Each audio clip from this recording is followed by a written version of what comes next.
dengan kompensasi uang rumah. Jadi itu aja. Sekarang karena rumahnya kan udah dikembalikan kepada pemerintah.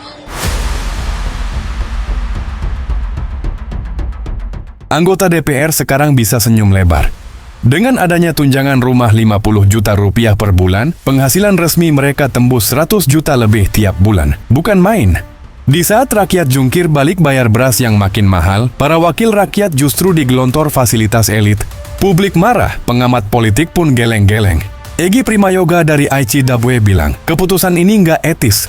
Bagaimana mungkin? Di tengah ekonomi yang kembang kempis, negara malah membakar duit triliunan untuk biaya kontrakan anggota dewan. Hitung-hitungan ICW jelas, kalau dikali 5 tahun masa jabatan, totalnya bisa nyedot 1,7 triliun rupiah hanya untuk sewa rumah. Ini bukan efisiensi, ini pemborosan terang-terangan. Padahal di bawah, rakyat dihajar kebijakan fiskal. Pajak pertambahan nilai dari 11% dinaikkan jadi 12%. Pajak bumi dan bangunan di beberapa daerah melonjak gila-gilaan. Harga beras premium sudah tembus Rp16.000 per kilo, padahal sebelumnya harga eceran tertinggi dipatok di bawah Rp15.000. Beras medium pun ikut naik ke Rp14.000 lebih per kilo. Ditambah, angka pemutusan hubungan kerja pada semester pertama tahun 2025 sudah lebih dari 42.000 orang. Angkanya naik lebih dari 30% dibanding tahun sebelumnya. Jadi logika di mana kalau rakyat diperas tapi wakil rakyat malah dimanjakan? Lucius Karus dari Formapi makin pedas. Menurutnya, DPR sekarang sudah jadi lembaga paling jago menemukan skema tunjangan baru. Dulu ada tunjangan reses, komunikasi intensif, kunjungan kerja, sekarang tambah tunjangan rumah. Intinya, negara menyubsidi gaya hidup mereka. Ironis, kata Lucius, karena subsidi besar itu nggak sebanding sama kerja mereka yang ngos-ngosan. Lihat saja, legislasi berantakan. Banyak RUU digodok di hotel mewah pakai duit rakyat, bukan di ruang rapat terbuka.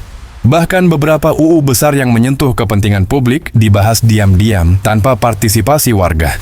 Kalau alasannya rumah dinas jelek, publik juga sudah tahu jawabannya. Rumah dinas di Kalibata dan Ulu Jami disebut rusak, bocor, banjir.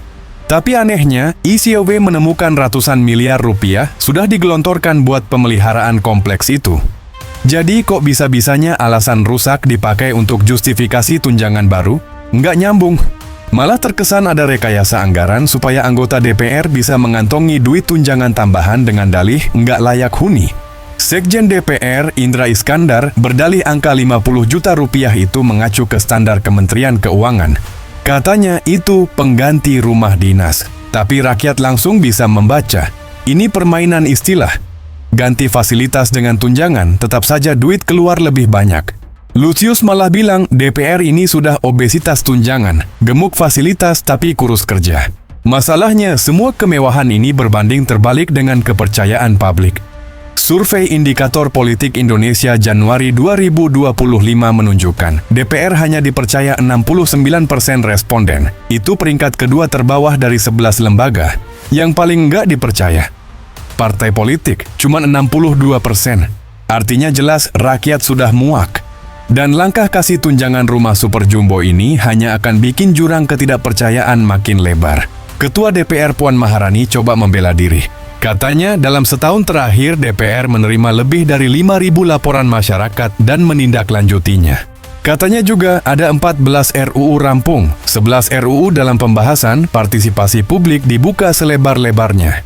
Tapi publik tahu realita di lapangan berbeda. Banyak RUU yang menuai protes karena minim keterlibatan rakyat, bahkan ada yang akhirnya dibatalkan setelah demo besar-besaran.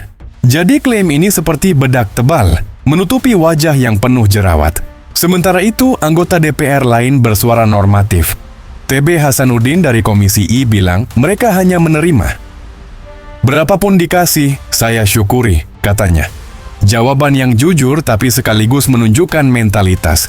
Wakil rakyat tidak merasa perlu memperjuangkan kepatutan anggaran, hanya pasif menikmati. Moral ceritanya jelas, DPR makin hari makin kehilangan nurani publik. Rakyat diminta hemat, bayar pajak makin tinggi, harga kebutuhan makin berat. Tapi di Senayan kehidupan elit justru makin mewah. Kalau ini bukan ketidakadilan struktural, lalu apa namanya?